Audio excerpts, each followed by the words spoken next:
안녕하세요. 인사이트 멘토 박정혁 대표입니다. 오늘은 여러분과 함께 대학원 학업계획서에 관해서 이야기 나눠볼까 합니다. 영상을 시작하기 전에 용어 정리부터 하겠습니다. 많은 곳에서는 학업계획서라는 표현을 쓰지만 일부 대학에서는 연구계획서란 말을 씁니다. 둘 다 같은 겁니다. 일단 영상에서는 학업계획서라는 표현으로 통일하도록 하겠습니다. 연구계획서도 같은 거니까 여러분이 이해를 해서 영상을 봐주셨으면 좋겠습니다. 그럼 시작하겠습니다. 대학원에 진학하시는 분들 중에 많은 분들이 학업계획서를 작성하는 것을 무척 힘들어 하십니다. 그 이유는 각자 다르겠지만 평소에 자신의 생각을 논리적인 글의 형태로 써본 경험이 적기 때문이죠. 그리고 학업계획서는 그 특성상 전공에 대한 이해가 바탕이 되어야 합니다. 그렇기 때문에 학업계획서 작성을 어려워하시는 것 같아요.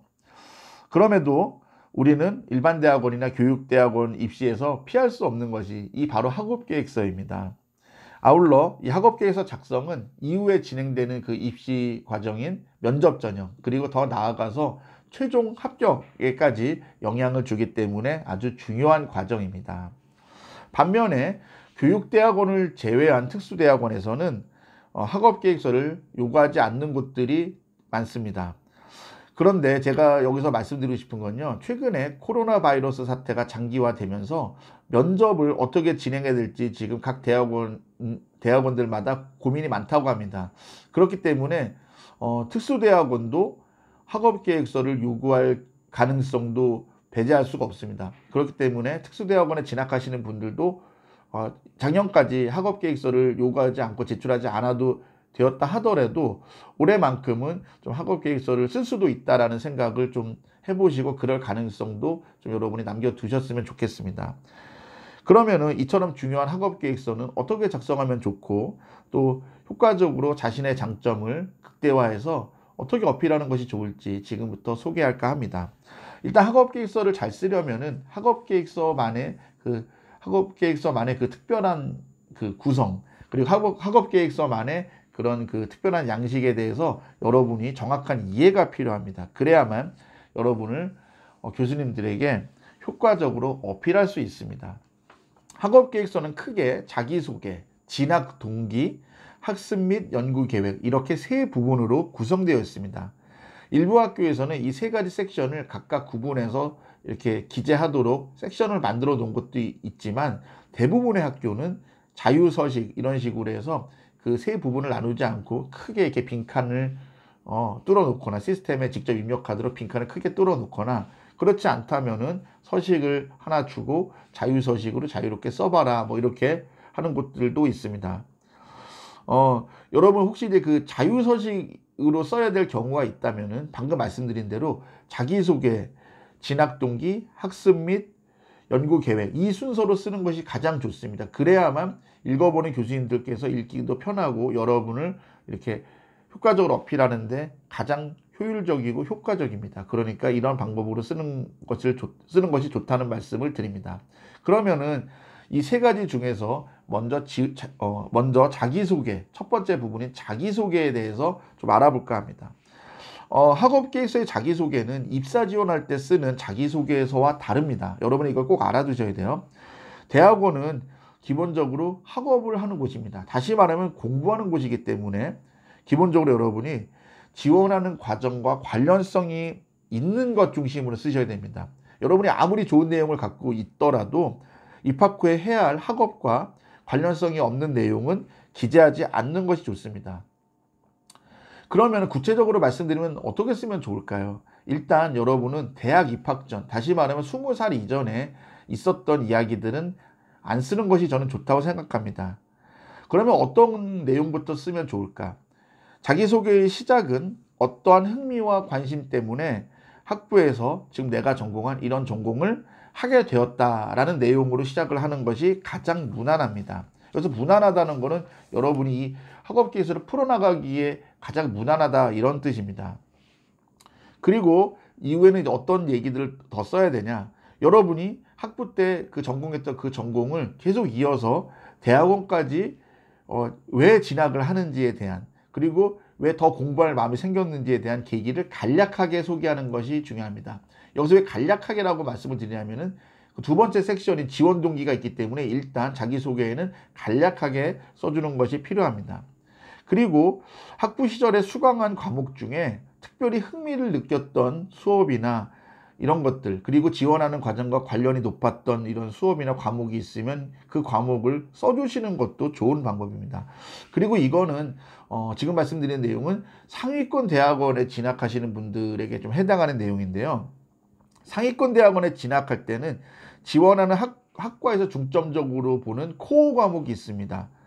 이런 중요 과목, 코어 과목에서 우수한 학점을 받았다, 이런 것을 기재하는 것이 상당히 중요한데, 이런 것들이 여러분이 면접에서 좋은 질문을 받을 가능성도 높고 합격을 하는데 상당히 중요한 요소가 되기 때문입니다. 그리고 만약 여러분이 학부 때 전공한 전공과 대학원에 진학을 해서 공부할 전공이 다를 경우에는 왜 전공을 바꿔서 대학원으로 진학하게 된 그 계기, 그거를 중심으로 쓰는 것이 중요합니다. 그리고 그렇게 써야 여러분이 그 어필이 더 잘 되고 또 교수님이 납득을 하시죠. 전체적으로는 이러한 내용을 중심으로 시작을 해서 대학 입학, 학부 입학 이후에 겪었던 자신의 스토리 중에서 학업과 관련된 내용 중심으로 담담하게 이렇게 풀어가시면 좋습니다. 그리고 지금부터 말씀드릴 내용은 여러분이 많이 좀 실수하는 부분인데 제가 하나씩 좀 말씀을 드릴게요. 어떤 분들은 그래요. 지원하는 과정과 관련성이 없는 수상 경력, 대외 활동, 자격증 취득 이런 거를 쓰시려고 그러는데 그런 거는 기재하지 않는 것이 좋습니다. 쓰려면 이러한 수상 경력이나 대외 활동이나 자격증이 지원하는 그 과정과 그 학업 내용과 관련이 있으면 쓰시지만 관련이 없으면 쓰지 마세요. 그리고 많은 분들이 실수하는 것이 방금도 말씀드렸지만 대학원을 공부하는 곳이다라는 이런 본질을 자주 망각하십니다.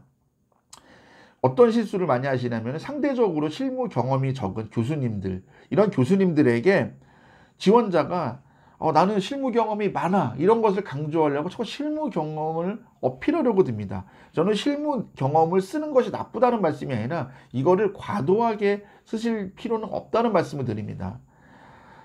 이거는 대부분의 그 교수님들이 실무를 어떻게 바라보는지에 대한 마인드가 다르기 때문입니다. 대부분 교수님들은 실무와 이론을 어떻게 생각하시냐면은 실무와 이론은 상호 보완적인 관계이고 상호 존중의 관계지, 뭐 이론이 실무를 대체한다, 실무가 이론을 대체한다, 이렇게 보지를 않으세요.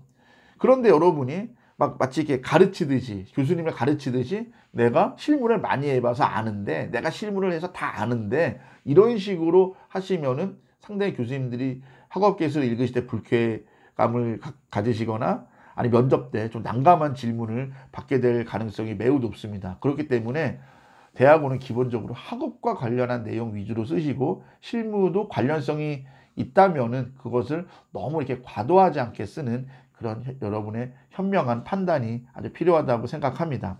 두 번째 섹션, 이제 진학 동기 부분입니다. 이 진학 동기 부분은 아까 이제 자기소개 섹션에서도 말씀드린 것처럼 대학원에 진학을 결심하게 된 계기, 이런 걸 말씀을 드렸어요. 그 앞에 섹션, 그 자기소개 부분에서는 간략하게 쓰라고 했는데, 이 진학 동기 섹션에서는 이 부분을 대학원에 진학하게 된 동기죠. 이 대학원에 진학하게 된 동기를 더 이렇게 상세하게 적으셔야 됩니다. 그 이유는 지원자를 뽑는 교수님들의 입장에서도 스펙이 부족하고 혹시 준비가 덜 된 지원자라고 할지라도 진학하려는 이유가 분명하고 그리고 졸업 이후의 진로에 대해서 구체적인 비전을 가진 사람이라면은 이렇게 선발을 하는데 더 선호가 될 수밖에 없죠. 그게 아니고 단순히 호기심 때문에 진학을 한다든지 단순한 흥미 때문에 진학을 한다든지 이런 식으로 학업계획서를 쓰시면은 교수님들이 좀 이렇게 난감할 수밖에 없죠. 왜냐하면 보통 그러한 성향의 분들이 대학원에 진학을 하시면, 그러니까 다시 말하면 구체적인 진학 동기가 없는 분들이 대학원에 진학을 하실 경우에는 졸업 이후에 진로를 막 못 풀고 못 잡고 이런 경우가 있기 때문에 교수님이 상당히 난감해 하세요. 그러니까 이왕이면은 지원 동기와 졸업 후 비전이 좀 명확하고 구체적인 분들을 더 선호한다, 이런 말씀을 드립니다. 사실 뭐 이렇게 진학 동기를 쓰는 데 있어서는 정답은 있을 수 없을, 정답이라는 거는 뭐 존재하지 않을 것 같아요. 하지만은 제가 드리고 싶은 얘기는 그거예요. 뭐 사실 사람 인생은 언제든지 바뀔 수 있고 또 생각을 공부하면서 바뀔 수 있고 또 여러 상황과 환경이 달라지면서 바뀔 수 있습니다. 하지만 여러분이 그 지원하는 시점에서의 그런 그 지원 동기, 졸업 후의 비전 이런 것들을 이왕이면 좀 명확하게 쓰시라는 좀 그런 말씀을 드리는 겁니다. 가끔 이제 이런 말씀 드리면 이렇게 질문하는 분들이 있어요. 사람 앞일을 알 수가 없는데 어떻게 확실하게 쓰냐? 이거 달라지면 교수한테 혼나는 거 아니야? 대학원 입학에 지장 있는 거 아니야? 이런 식으로 좀 따지는 분들이 계시는데 그렇게 예민하게 받아들이지 말라는 겁니다. 지원 시점에서의 여러분의 지원 동기 그리고 그 지금 시점에서 생각해 본 졸업 후의 비전, 그리고 졸업 후의 진로 이런 것을 좀 이렇게 구체적으로 명확하게 쓰시기를 바란다는 말씀을 드립니다. 그리고 이제 마지막 섹션 학습 및 연구 계획입니다. 이 부분은 사실 좀 쓰는 게 어렵다고 많이들 하세요. 일단 이제 박사과정에 지원하는 분들부터 간략히 말씀을 드릴게요. 박사과정에 진학하시는 분들은 석사과정 때 했던 연구 주제를 그대로 쓰시면 됩니다. 어렵지가 않은데 우리 이 영상을 보시는 대부분의 분들은 석사 과정에 진학하는 분들이고 또 대학원에서 본격적으로 공부를 해본 경험이 없기 때문에 이 부분을 어떻게 작성해야 될지 좀 난감해하는 분들이 많으세요. 그런데 이제 너무 여러분 어려워하실 필요 없이 일단 제가 하나씩 알려드리겠습니다. 일단 어느 분야든지 세부 전공이나 분과 뭐 이런 게 있습니다. 이를 일단 구체적으로 언급해서 나는 입학 후에 이런 주제를 가지고 좀 연구를 해보고 싶습니다라고 좀 간략히 쓰는 것도 좋아요. 자, 예를 들어 보겠습니다. 경영학 같은 경우에는 크게 이렇게 나눌 수 있습니다. 재무, 회계, 마케팅, 생산관리, 조직행동, 경영전략, 경영정보 이 정도로 나눌 수 있습니다. 지금 말씀드린 건 이걸 분과라고 그래요. 그런데 이런 그 각 분과마다 또 깊이 파고들면 또 세부 전공이 또 나오겠죠. 예를 들면 나는 그 큰 그 분과 중에서 마케팅을 전공하고 싶어요. 그러면 그 마케팅 안에서도 여러 가지가 있습니다. 소비자의 그런 그 행동을 연구하는 분도 계시고, 그리고 어떤 분은 뭐 심리학 베이스로 연구하는 분도 계시고, 또 어떤 분은 데이터를 가지고 이런 그 소비자의 행동 패턴을 분석하는 뭐 이런 분들이 있습니다. 그중에서 나는 최근에 유행하는 데이터를 이용해서 소비자 트렌드를 분석하고 싶다 그러면은 나는 마케팅 중에서 이런 그 데이터를 이용한 퀀트 마케팅에 관심이 많습니다. 뭐 이런 식으로 쓰시는 것이 중요하다는 거죠. 너무 어렵게 쓰시려고 하지 마시고. 다만 아까 앞에도 언급드렸던 것처럼 상위권 대학원에 진학을 하시는 분들은 조금 더 여러분이 프로페셔널하게 쓰셔야 됩니다. 관심 분야를 계속 이제 여러분이 좀 구체적으로 잘 쓰셔야 되는데 어떤 걸 쓰면 좋냐? 내가 읽었던 논문을 언급하는 것도 좋습니다. 예를 들면은 2007년에 미국 어떤 학술지에 어떤 미국 교수가 쓰신 어떤 논문을 읽었는데 그 논문을 읽고 구체적으로 나는 이런 주제를 가지고 이런 분석 기법을 가지고 연구해보고 싶다. 뭐 이렇게 쓰시는 것도 좋고요. 이런 논문이나 이런 것들을 좀 접해본 경험이 없는 분들이라면은 이런 식으로 쓰는 게 좋죠. 저는 최근에 가장 유행하고 있고 최근에 가장 각광받고 있는 머신러닝 기법을 이용해서 고객에게 추천해주는 서비스를 하는 이런 통계적인 분석 방법을 중심으로 연구를 해보고 싶습니다. 뭐 이런 식으로 뭔가 이렇게 분석 기법 위주로 쓰시는 것도 괜찮습니다. 어쨌든 상위권 대학원들은 일반 대학원 같은 경우에는 논문이나 분석 기법을 좀 구체적으로 써주시는 것이 학업 계획서를 쓸 때도 유리하고 면접이나 최종 합격까지도 영향을 주고 유리하다는 말씀을 드립니다. 그렇기 때문에 앞에서도 말씀드린 것처럼 학업 계획서는 최소한의 전공 지식이나 그리고 최소한 전공 안에 어떤 세부 전공이 있는지 그리고 그 학문 계통을 어떤 식으로 분류하는지에 대해서 여러분이 어느 정도는 알고 지원을 하셔야 됩니다. 그래야 학업 계획서도 무사히 잘 쓸 수가 있고 면접에 가서도 효과적으로 잘 어필할 수가 있습니다. 그리고 마지막으로 제가 여러분에게 좀 당부드리고 싶은 말씀은 다 좋아요, 여러분이. 그런데 가끔 이런 분들이 계세요.